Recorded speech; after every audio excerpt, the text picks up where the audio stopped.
Doctor জাকিরের জন্য। Doctor Naik, আপনি বললেন যে কোরআন শরীফে নাকি কোথাও কোনো ভুল নেই। আমি কোরআনে 20টারও বেশি ভুল দেখতে পাচ্ছি, সেটা আরবি ব্যাকরণে। এখন তার কয়েকটা আমি আপনাকে বলছি। ইন্নাল্লাযীনা আমানু ওয়াল্লাযীনা হাদু ওয়াস-সাবিউন, এটা আছে সূরা বাকারায় আর সূরা হাজে। ইন্নাল্লাযীনা আমানু ওয়াল্লাযীনা হাদু ওয়াস-সাবিউন, এখানে কোনটা ঠিক, সাবিউন নাকি সাবিউন? 1 নম্বর। 2 নম্বর হলো কোরআনে আছে, হ্যাঁ, কিন্তু এছাড়াও আরও আছে। সূরা তাহার 63 নম্বর আয়াতে ইন্না হাজানি লেসাহিরান, ভুল, ইন্না হাজাইনি লেসাহিরান। এটার কি ব্যাখ্যা দেবেন? এছাড়াও আমি আরো অনেক ভুলের কথা জানি। এক্সকিউজ মি, আমরা শুধু প্রথম প্রশ্নটা গ্রহণ করব, সময়ের অভাবে দ্বিতীয় প্রশ্নটা গ্রহণ করতে ঠিক আছে, ঠিক আছে। ভাই, আপনি খুব সুন্দর একটা প্রশ্ন করেছেন।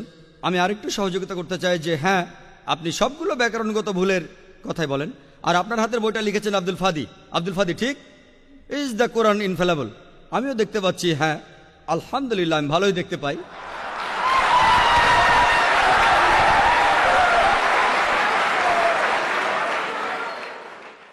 আমি এই 20টা ভুলের সবগুলোর উত্তর দেব, কারণ আমি বইটা পড়েছি।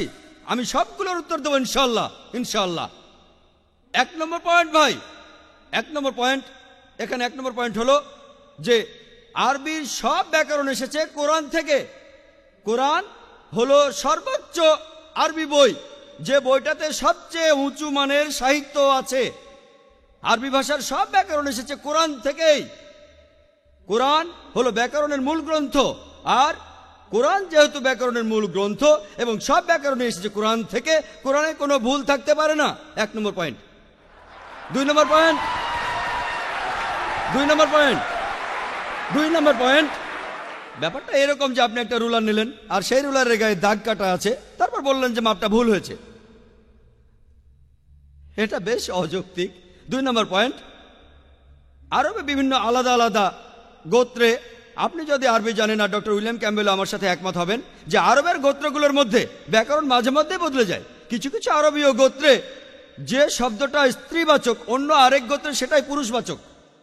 একই শব্দ, তবে গোত্রভেদে ব্যাকরণ বদল হতে থাকে, এমনকি শব্দের লিঙ্গ বদলে যায়। তাহলে আপনি কি কোরআনকে সবগুলো ব্যাকরণ দিয়ে পরীক্ষা করবেন? না। আর এছাড়াও কোরআনের ভাষা এত উঁচু মানের, এতই উঁচু মানের, এর কাছাকাছি কোনো সাহিত্য নেই। আর কোরআনের বিরুদ্ধে অনেক বই আছে, ইন্টারনেটে গেলে দেখবেন 12টা ব্যাকরণের ভুল, 21টা ব্যাকরণের ভুল, আব্দুল ফাদি 20টা ব্যাকরণের ভুল। আপনাদের কি ধারণা খ্রিস্টানরা এই ভুলগুলো বের করেছে? কারাই ভুল বের করেছে জানেন? কারা করেছে? মুসলমানরাই। মুসলমান পণ্ডিতরা, যেমন জামকশারি, তারা এটা করেছেন। কোরআনের ব্যাকরণ এত উঁচু মানের যে কোরআনের ভাষা মাঝে মধ্যে প্রচলিত আরবির বিরুদ্ধে যায়। কোরআনের ব্যাকরণ এত উঁচু মানের, কোরআনের ব্যাকরণ এতই উঁচু মানের, এজন্য তারা উদাহরণ দিয়েছে। আমিও কয়েকটা উদাহরণ দেব, এতে আপনারা সবগুলো উত্তর পেয়ে যাবেন। তারা উদাহরণ দিয়েছে যে কোরআনে লেখা আছে লূত আলাইহিস সালামের গোত্রের লোকজন তারা সকল নবীকে ত্যাগ করেছে।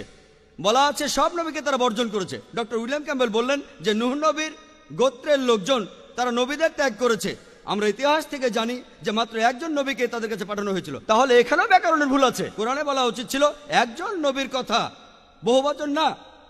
আর আমি একমত, আর আমার আপনার মতো লোকের কাছে মনে হবে এটা ব্যাকরণের ভুল। কিন্তু যদি আপনারা আরবদের লেখা বইগুলো পড়ে থাকেন, কোরআনের আসল সৌন্দর্য কি? সৌন্দর্যটা হলো কোরআনে কেন একজন নবীর কথা না বলে নবীদের কথা বলা হয়েছে। আপনারা জানেন কেন? কারণ আমরা জানি যে সব নবীদের হেদায়েতের বাণী মূলত একটাই, যে ঈশ্বর একজনই, তাওহীদের বাণী, আল্লাহ সুবহানাহু ওয়া তাআলার বাণী। লূত আলাইহিস সালামের লোকজন এবং নূহ আলাইহিস সালামের লোকজন তাদের নবীকে ত্যাগ করেছিল, আর পরোক্ষভাবে নিজেদের নবীকে ত্যাগ করে তারা সব নবীদেরই ত্যাগ করেছিল।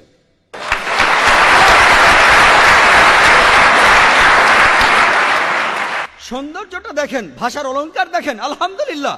আপনার মনে হতে পারে এটা ব্যাকরণের ভুল, কিন্তু এটা ভুল নয়। একইভাবে নূর সারওয়ার নামে একজন বলেছেন যে কোরআন বলছে কুনফা ইয়া কুন, হ বললে হয়ে যায়। এটা নাকি হবে কুনফা কানা, হ বললে হয়ে যেত।